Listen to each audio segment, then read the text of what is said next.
Students, we will discuss about the important news. First news is regarding the IMF के perspective से है। IMF का जो annual review है उसके थ्रू इंडिया के जो नेशनल अकाउंट स्टेटिक्स वो सी ग्रेड के अंदर कैटेगराइज है। नेशनल अकाउंट स्टेटिक्स के अंदर आप इंक्लूड करोगे जीडीपी के जो डाटाज है उनको भी, ग्रोस वैल्यू एडेड के जो डाटाज हैं उनको भी इंक्लूड है वो किया। आईएमएफ के द्वारा 4 कैटेगरीज के अंदर में जो ग्रेडिंग है वो किया जाता है A B C and D के रूप से। इंडिया को जो ग्रेडिंग दिया गया है वो सेकंड लोवेस्ट है। उसके बिहाइंड में क्या ऐसे रीजन्स हैं, अब देखिए कि डाटा का जो शॉर्ट कमिंग है उसको एक मेजर रीजन है वो बताया गया। जो बेस ईयर है, जो हमारे यहाँ पे मैक्सिमम जो स्टेटिक्स के जो एरियाज हैं रिगार्डिंग में बेस ईयर 2011 एंड 12 है वो यूज हुआ करता है। तो इस बेस ईयर को एज ए आउटडेटेड ईयर के रूप से, आउटडेटेड बेस ईयर के रूप से कंसीडर है वो किया। नेक्स्ट आप देखिए कि यहाँ पे होलसेल प्राइस इंडेक्स है उसको यूज किया जाना, वो भी एक मेजर रीजन है। फ्रिक्वेंट वे के अंदर में जो डाटा का अवेलेबिलिटी है वो ना होना, तो ये कुछ ऐसे रीजन्स बताए गए जिसकी वजह से सेकेंड लोवेस्ट ग्रेडिंग के अंदर में इंडिया का जो नेशनल अकाउंट स्टेटिक्स है उसका मेंशन है। कुछ ऐसे भी एरियाज हैं जिनको कि कैटेगरी बी के अंदर प्लेस है वो किया गया, इसलिए गवर्नमेंट का जो फाइनेंस स्टेटिक्स है, एक्सटर्नल सेक्टर का जो स्टेटिक्स है, मॉनेटरी एंड फाइनेंशियल जो स्टेटिक्स है उनको भी यहाँ पे जो बी कैटेगरी है उसके अंदर प्लेस है। यूपीएससी के एग्जाम के पर्सपेक्टिव से आपको क्या बेसिक इन्फॉर्मेशन है वो पता होना चाहिए। तो जीडीपी का जो कैलकुलेशन प्रोसेस है उसके बारे में आपको जानकारी होना चाहिए। ग्रोस वैल्यू एडेड का जो कैलकुलेशन प्रोसेस है उसके बारे में आपको जो ये बेसिक इन्फॉर्मेशन है इकोनॉमिक्स का, ये तो आपको जानकारी है वो होना ही चाहिए। फिर आप देखिए कि आईएमएफ जो है ये फाइनेंशियल इंस्टीट्यूशन के रूप से सेटअप है। वर्ल्ड वॉर सेकेंड के समय में 1945 के समय जब ग्लोबल इंस्टीट्यूशंस का इस्टेब्लिशमेंट हुआ था तो उसी समय एक समिट होता है जिसको कि ब्रेटन वुड कॉन्फ्रेंस के नाम से जानते हैं। ब्रेटन वुड कॉन्फ्रेंस के थ्रू 2 ग्लोबल जो इंस्टीट्यूशंस हैं उनका इस्टेब्लिशमेंट हुआ था, एक आईएमएफ है, एक आप देखिए कि वर्ल्ड बैंक है। वर्ल्ड बैंक को उस समय में internet bank of reconstruction and development के रूप से कंसिडर है वो किया करते। ये जो ट्विन फाइनेंशियल इंस्टीट्यूशंस हैं इसमें रिफॉर्म का भी डिमांड है, स्पेशली जो ग्लोबल साउथ की जो कंट्रीज हैं, जो डेवलपिंग कंट्रीज हैं, उनका डिमांड हुआ करता है कि इन इंस्टीट्यूशंस को जो रिफॉर्म है वो किया जाए।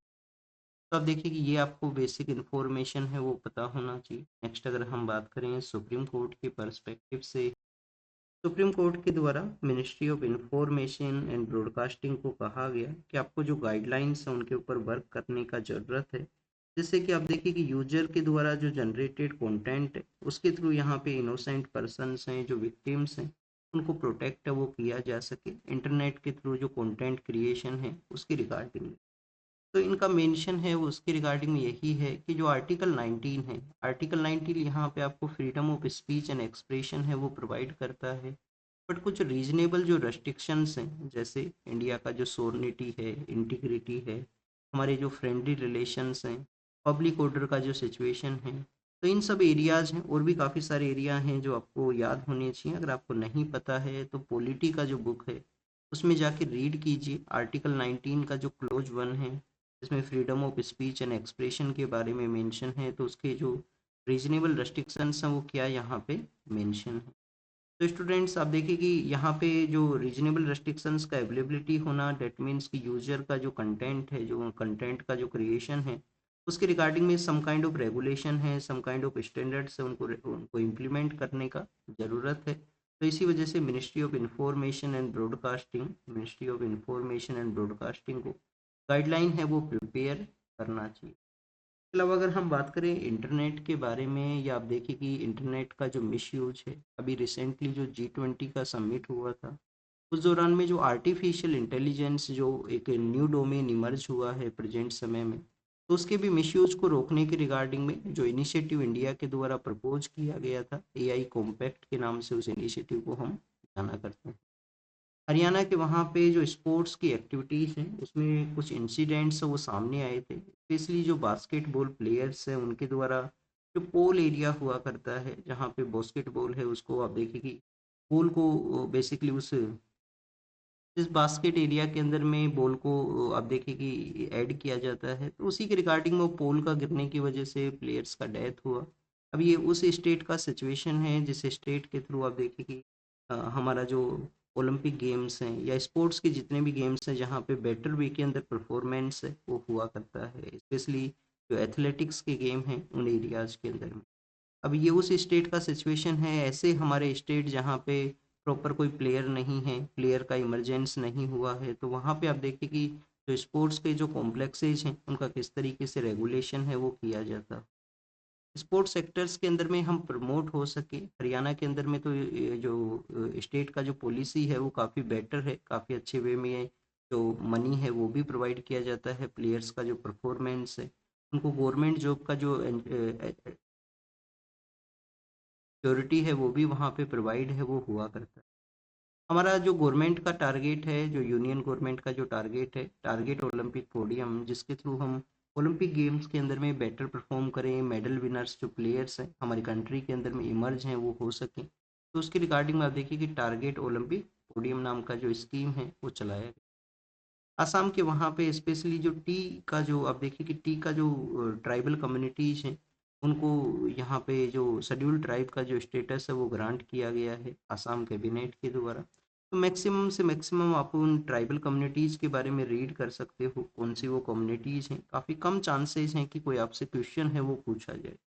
वन अगर आप देखिए कि कोई कम्युनिटी है तो उसका क्वेश्चन हो सकता है, जैसे अभी हमने कुछ दिनों पहले मालाघाट का जो रीजन है उसके बारे में रीड किया था, वहाँ की जो हेल्थ कंडीशंस है उनके बारे में। अब देखिए उसके बाद जब हम उसको रीड कर रहे थे तो उस समय हमारा जो एक ट्राइबल कम्युनिटी को मेंशन किया गया था, कोरकू नाम का वो ट्राइबल कम्युनिटी था। तो ऐसे आपको एरिया स्पेसिफिक पता भी होना चाहिए, कोई क्वेश्चन अगर आपसे पूछ लिया जाए, बट यहाँ पे 6 कम्युनिटीज़ हैं उनका मेंशन है, तो मैक्सिमम से मैक्सिमम आप उन कम्युनिटीज़ को एक बार देखना है यहाँ। नेक्स्ट अगर हम बात करें इथोपिया के, वहाँ पे वोल्केनिक इरप्शन हुआ जिसको एक रीजन बताया गया है कि मुंबई के अंदर में जो बैड एयर का जो क्वालिटी है इथोपियन जो वोल्केनिक इरप्शन है उसकी वजह से है। हाई कोर्ट के द्वारा ये जो कंप्लीट वोल्केनिक इरप्शन का जो थ्योरी को जो मेंशन किया गया है उसको रिजेक्ट कर दिया गया। कंटिन्यूस हमारे जो अर्बन एरियाज हैं जहाँ पे एयर क्वालिटी है one of the biggest concern के रूप से इमर्ज हुआ है, कंटिन्यूस एयर क्वालिटी का डिक्लाइन होना हमारे अर्बन एरियाज के अंदर में। एयर क्वालिटी इंडेक्स है, आप देखिए कि उसके थ्रू कुछ पैरामीटर्स हैं जिनको मेजर किया जाता है, उसी के बेसिस पे डिसाइड हुआ करता है कि इस एरिया का जो एयर क्वालिटी है वो डिक्लाइनिंग सिचुएशन के अंदर में है, उसका जो कंडीशंस हैं वो बेटर नहीं है।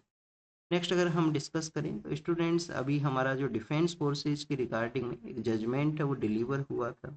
एक पर्सन है जो कि डिफेंस फोर्स का जो पार्ट है वो हुआ करते थे, सैमुअल कमलेशन उनका नेम है, सैमुअल कमलेशन उनका नेम है। तो उनके द्वारा उनका जो रेजिमेंट का एक प्रैक्टिस था जिसके अंदर में किसी जो रिलीजियस प्लेस है, जो टेम्पल एरिया है उसके अंदर में एंट्री करने से उन्होंने जो रिफ्यूज है वो किया। अब रिफ्यूज किया गया तो स्टूडेंट्स आप देखिए कि आर्टिकल जो 33 है, आर्टिकल 33 क्या है, आर्टिकल 33 यहाँ पे मिलिट्री के अंदर में जो डिसिप्लिन है, नेसेसिटी है, उसको इस्टेब्लिश करने के रिगार्डिंग में एक इम्पोर्टेंट आर्टिकल है। तो उसके थ्रू आप देखिए कि कोर्ट ने आर्टिकल 33 को मेंशन करते हुए कि उन उन पर्सन के द्वारा जो कमांड का जो अथॉरिटी के द्वारा जो कमांड उनको दिया गया है उसका डिसोबीडियंस वो उन्होंने किया है।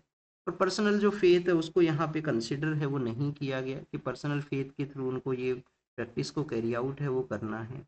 ये यूजुअल एक प्रैक्टिस हुआ करता है डिफेंस फोर्सेज को इस तरीके से जो डिसिप्लिन है उसको मेंटेन करने के रिगार्डिंग में सुप्रीम कोर्ट है वो इंटरवेन नहीं करता है। आर्टिकल 33 है उसी का आपको यूज है वो देखने के लिए मिलेगा।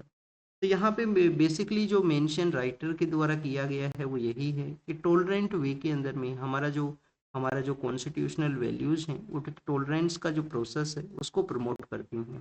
तो टॉलरेंस हमारे यहाँ पे एक अल्टीमेट जो विजन के रूप से होना चाहिए, जो कि कंटिन्यूस आप देखिए कि कॉन्स्टिट्यूशनल वैल्यूज के अंदर में एग्जिस्ट किया करता है। नेक्स्ट अगर हम डिस्कस करें तो स्टूडेंट्स लेबर इकोसिस्टम के बारे में है। आप देखिए कि हमारे जो 4 लेबर कोड्स हैं, कोड ऑन वेजेज हैं, कोड ऑन वेजेज हैं, कोड ऑन इंडस्ट्रियल रिलेशन है, फिर इसके अलावा सोशल सिक्योरिटी का कोड है, सोशल सिक्योरिटी कोड है, और कोड है occupational safety working health and conditions के बारे में। तो ये जो 4 जो कोड्स एग्जिस्टेंस में आए हैं जिनको इम्प्लीमेंट है वो किया गया है, हमारा जो फ्यूचर का जो लेबर इकोसिस्टम है उसको ये प्रमोट है वो करेगा। मॉडर्न एंड फ्यूचर जो लेबर इकोसिस्टम है उसको ये प्रमोट करेगा। जैसे कि आप देखिए कि जॉब सेक्टर की रिगार्डिंग में जो आपका यहाँ पे जो अपॉइंटमेंट प्रोसेस है उसकी उसको कम्प्लीटली फॉर्मलाइज है वो किया गया।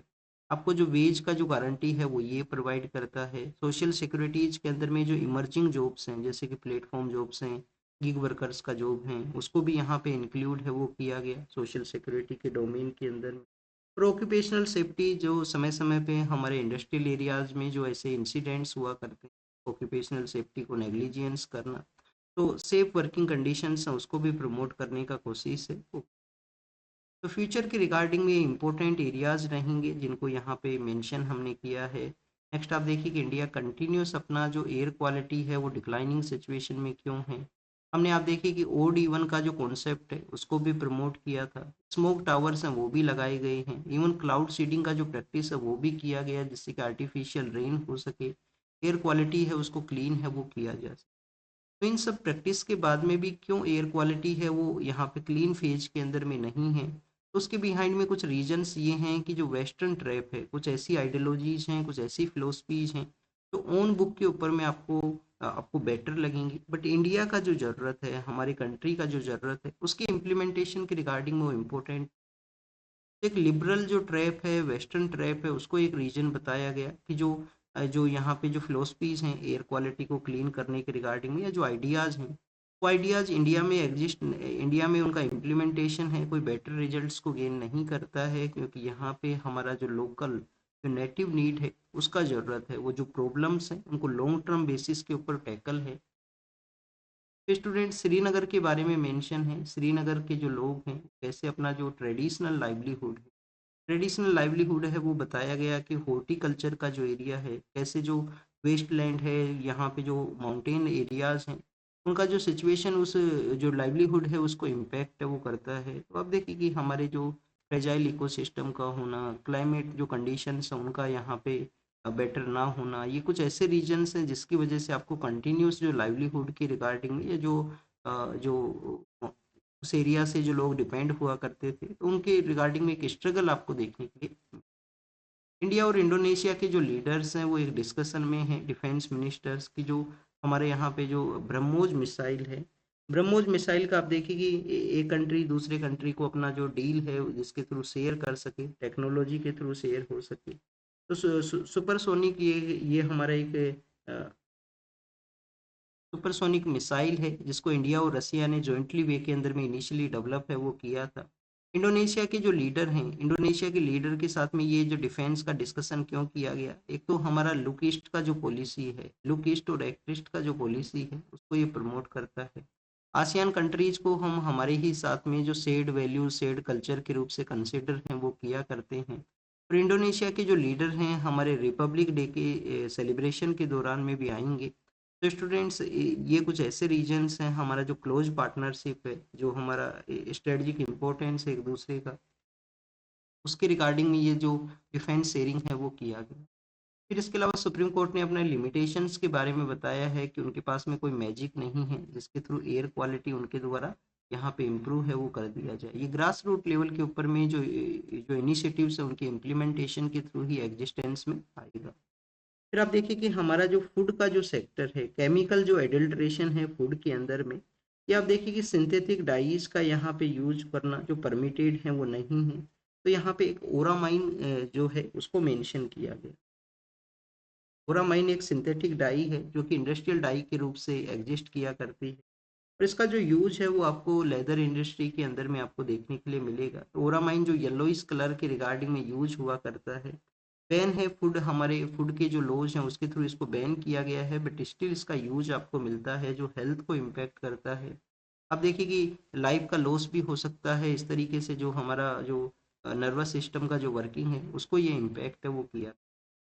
तो बेसिकली उसी के बारे में मेंशन है कि कैसे उसको अब यहाँ से रिमूव करने का ज़रूरत है, हमारे जो फूड लॉज हैं उनको बेटर वे में रेगुलेट करने का ज़रूरत है। नेक्स्ट अगर हम डिस्कस करें, श्रीलंका में हैवी रेन के बारे में है, लैंडस्लाइड का कंडीशन हुआ, कुछ लोगों का वहाँ पे डेथ भी हुआ है। फ्रांस के अंदर में आप देखिए कि वॉलंटरी बेसिस के ऊपर में जो मिलिट्री का जो सर्विस शुरू किया गया है उसके बारे में मेंशन कि उसका कुछ प्रोटेस्ट था, बट स्टिल वॉलंटरी में जो मिलिट्री सर्विस में लोग हैं वो जाएं। तो स्टूडेंट्स हांगकांग के अंदर में फायर के इंसिडेंट की वजह से जो ट्विन टावर्स हैं उनका एक फायर का इंसिडेंट आया, तो उस इंसिडेंट के बारे में ही मेंशन है। और बांग्लादेश का जो पॉलिटिकल लीडर हैं, फॉर्मर प्राइम मिनिस्टर हैं, उनको आप देखिए कि प्रिजन हुआ है कुछ समय का करप्शन के चार्जेस के बेसिस। म्यांमार के इलेक्शन के बारे में जो रेबल लीडर हैं उनका यहाँ पे मेंशन है। आप देखिए को प्रोसेस को यहाँ पे डिसऑन करेंगे, प्रोसेस को आप देखिए कि उसके अगेंस्ट में स्टेटमेंट है वो देंगे। और जापान, आप देखिए कि जापान और चाइना के बारे में यहाँ पे मेंशन किया गया है कि जापान का अगर ताइवान के साथ में किसी तरीके से इस्टेब्लिशमेंट होता है, बेटर रिलेशंस डेवलप होते हैं, तो चाइना उसको अपोज है वो किया कर। This is all the information related to the today's newspaper. आप इसको रीड कीजिए, रिवाइज कीजिए, जो भी इंफॉर्मेशन आपको मिला है उसको नोट डाउन कीजिए। Thank you students, thank you very much.